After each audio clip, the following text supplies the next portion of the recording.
यह कहानी लगभग 500-600 साल पुरानी है। एक नगर में एक धनी सेठ जिनका नाम नरसी था, श्री कृष्ण के परम भक्त थे, लेकिन अपनी कंजूसी के लिए प्रसिद्ध थे।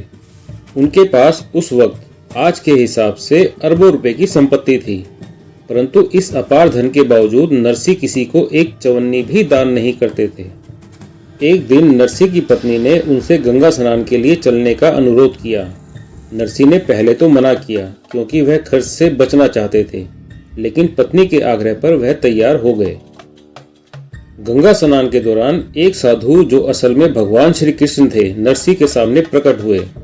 उन्होंने सेठ जी से दान मांगा, परंतु कंजूस नरसी ने दान देने से इनकार कर दिया। पत्नी के कहने पर वह 1 टका देने के लिए तैयार हुए, लेकिन यह भी कहा कि घर पर आकर ले जाना। अगले दिन साधु घर आकर टका मांगने लगे।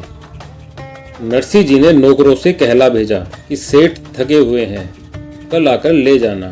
साधु ने कहा, कोई बात नहीं, मैं यहीं रुकूंगा, और वह सेठ के बाग में लेट गए। अगले दिन फिर से उन्होंने दरवाजा खटखटाया। सेठ ने नौकरों से कहा कि साधु से कह दो कि वह मर चुका है, लेकिन साधु ने कहा, मैं अंतिम संस्कार कराकर ही जाऊंगा। सेठ ने झूठी अर्थी बनाई और चिता पर लेट गया।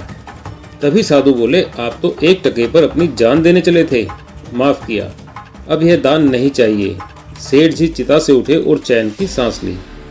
जब सेठ घर लौटे, उन्होंने देखा कि नौकर उन्हें अंदर जाने नहीं दे रहे, क्योंकि परमात्मा नरसी का रूप बनाकर घर में प्रवेश कर चुके थे। कोर्ट में असली नरसी जी खुद को साबित नहीं कर पाए, जबकि परमात्मा ने हर विवरण सुना दिया।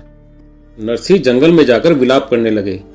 तब भगवान श्री कृष्ण प्रकट हुए और बोले, यह संपत्ति पहले भी मेरी थी, आज भी मेरी है, इसे लोक कल्याण में लगाओ और अपना मोक्ष प्राप्त करो। तब नरसी जी ने अपनी सारी संपत्ति धर्म के कार्यों में लगाई और भगवान के सच्चे भक्त बन गए। यह कहानी हमें यह सिखाती है कि सच्ची संपत्ति धन नहीं, बल्कि ईश्वर का नाम और गरीबों की सेवा ही है। अगर आपको यह कहानी पसंद आई हो तो वीडियो को लाइक, शेयर और सब्सक्राइब करना ना भूलें। जय श्री कृष्ण।